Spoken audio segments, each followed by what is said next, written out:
Hey there, this is Matt Burdell, and we are at part 10 of our SEO Exciter series. And at this point, I wanted to conclude a little bit about social media and social marketing because we talked about it briefly in video number 2, where I was kind of showing you the impact that we're starting to see with social media on the search engines. And again, this is such an important thing to start realizing, and something I've been very resistant to personally, because SEO has just really kind of been something that's very important, and it really did grow my business incredibly. And I kept trying to figure out, really where is my place in social media and social networking.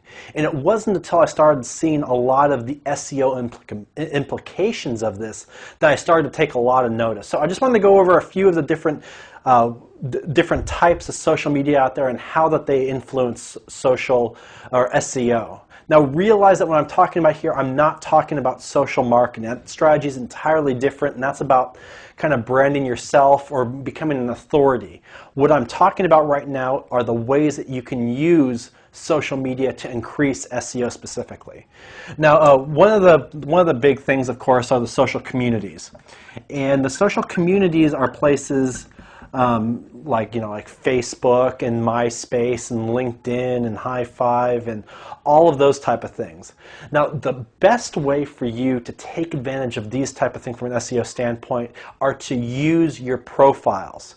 If you go and you do a search for my name right now, you're going to notice that more than half of the things that come up for my name are things like LinkedIn, my Facebook page, my profile for hub pages.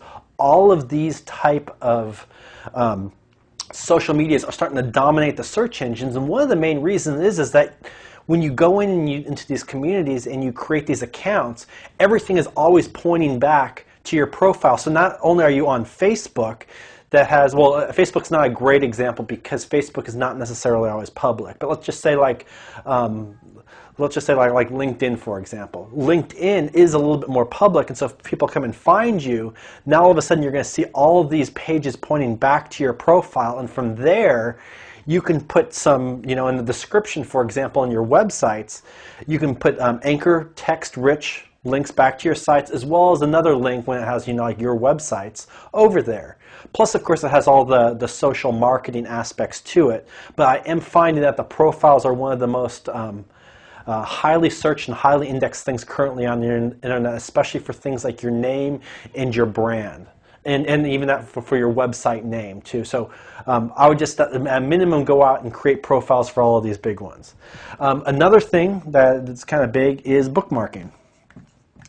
And social bookmarking is our websites such as like dig.com. Technorati is kind of one of those. Even websites such as like StumbleUpon, Propeller. All of these are social bookmarking sites where you can go and you can create an account and you can kind of choose which websites that you found important. If you're putting your own there, you're kind of given the search engine's juice here to say, hey, here's a link of a website that I like that's pointing back to your own self. And in this case, you create the title, you create a description as well too. Now, the thing that's just starting to change in the search engines is that the search engines are starting to recognize these bookmarks for what they are, as just a go-between between the search engine or the user and the website. And so now, instead of actually listing the bookmark as what's indexed in Google, it's actually bypassing that and going straight to the landing page, which is your web page, and that includes all of the good anchor text in the description that you've included. So bookmarking is another really good way to start helping increasing your SEO. Here's an interesting one, and I'm going to just write YouTube down here,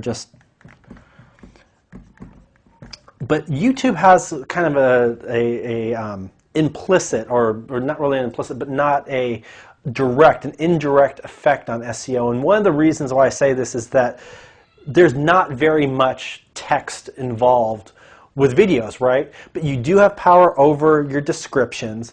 YouTube videos are being indexed very readily, and because they're owned by Google, you got to take a lot of notice. So when you go and you start creating videos in places like YouTube, You want to make sure that your title is very, very keyword rich and your description has those keywords in it, as well as a lot of LSI type of keywords too. And as we saw in that first example, in that fourth position, I had a video from Daily Motion already indexed there, and that was primarily because of my title and my description. So these are just a few, and then I guess the other ones too are the content sites, and I love the content sites. The content sites are sites like Squidoo and Hub Pages. Those are both places that you can just kind of post articles that are under your own name and your own community.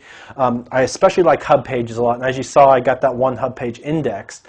But this is just content that's being indexed, and not only that, you can put an anchor text. It's like almost like writing an article and submitting it to a directory, but now you're kind of encompassing it with your own community, your own style, and it is acting as a social media in itself. So I love the social content sites, and this even includes things like writing your own blog. That's another way of doing it. But as you've been noticing, though, that as SEO continues to develop, all of these things are becoming more and more important because this is where people are going. But just because people are going to the social media outlets does not mean that they're going to stop coming to the search engines. And that's the whole moral of the story, is that the search engines are not going to go away. People are always going to use them, so you might as well start doing a lot of the techniques not only in the social media world, but in all the content that you write, that you submit, and that you generate, because it doesn't take very much extra effort to really make it very SEO savvy. And once you start doing that, you're going to start finding traffic coming all over the place. I hope you enjoy it. Take it easy. You can watch all 10 SEO videos, including downloadable transcriptions for this entire training series right now for free by going to SEOexciter.com.